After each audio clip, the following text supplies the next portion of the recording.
Mercato settimanale di Cividale del Friuli, situazione poco chiara, insomma i chiari di luna o i colpi di sole esistono anche nell'Immacolato e Vergine Friuli e non siamo in Bassa Italia, ma capiamone di più.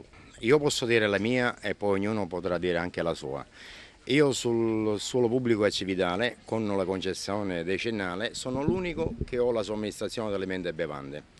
Sono l'unico che vendo 365 giorni all'anno frutta e come sappiamo tutti la frutta è un prodotto deperibile.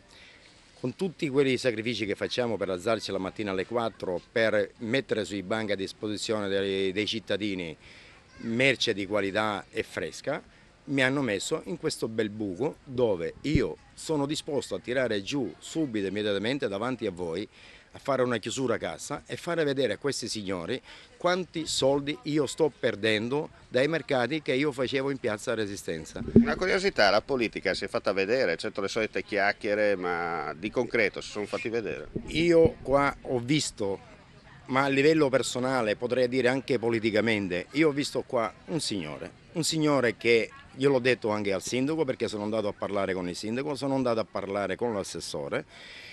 Fuori dai denti, eccetto Monai si sono visti altri. Eccetto il signor Monai che 2 sabati fa, la prima edizione che ci hanno spostato, è venuto qua a salutarci personalmente e poi dopo è venuto a farci un questionario e lui in realtà si vede come anche adesso, anche se c'è gente che sta girando qua, non è gente che compra non so che cosa. Vorrei dire anche un'altra cosa, il mercato non va bene perché si è riempito tutto di cinesi. Dicono tutti così che ormai sta gente non li vogliono vedere perché si vede nel mercato solo cinesi.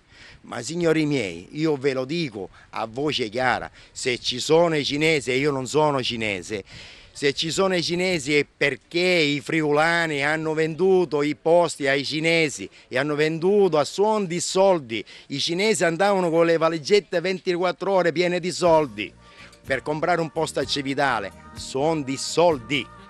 E se ci sono i cinesi è perché i friulani hanno venduto i posti. E adesso, soprattutto quelli che hanno venduto i posti, cosa hanno pensato di fare? Hanno pensato di fare i mercati straordinari con solo prodotti italiani. Però si sono presi i soldini. Ecco signori, perché ci sono i cinesi nei mercati. Non ce la dobbiamo avere con i cinesi, ma ce la dobbiamo avere con chi ha venduto i posti e si è preso i soldini. E lo sputtanamento, olè! E lo sputtanamento, che cos'è? Forse voglia di orinare, senza mai farsi capire, ma la scarpa è già bagnata e la